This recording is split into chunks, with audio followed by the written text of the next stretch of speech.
Koca çamın gürlemesi dalilen, dalilen. Koca çamın gürlemesi dalilen, dalilen. Koç yiğidin eğlencesi yar ile. Hemen etmeli, nerelere gitmeli, sarılıp öpmeli ilimon yar. Hemen etmeli, Burdur'a gitmeli, sarılıp öpmeli ilimon yar. Haydi.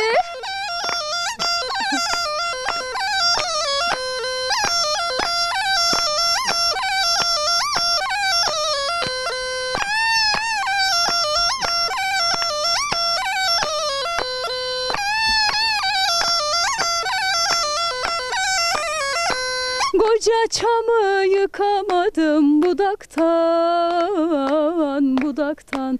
Koca çamı yıkamadım budaktan, budaktan. Çok istedim öpemedim yanaktan. Hemen etmeli, nerelere gitmeli, sarılıp öpmeli ilimon yar. Hemen etmeli, nerelere gitmeli, sarılıp öpmeli ilimon yar. Hemen etmeli, nerelere gitmeli, sarılıp öpmeli ilimon yar. Hemen etmeli, nerelere gitmeli, sarılıp öpmeli ilimon yar. Güzel Gedikli'den güzellikler bitmedi efendim. Devam ediyor. Biz doyamadık. Sizin de doyamadığınızı biliyorum. Ben bir adım daha geriye atıyorum. Bulmuşken bu güzellikleri birazcık daha devam edelim diyoruz efendim.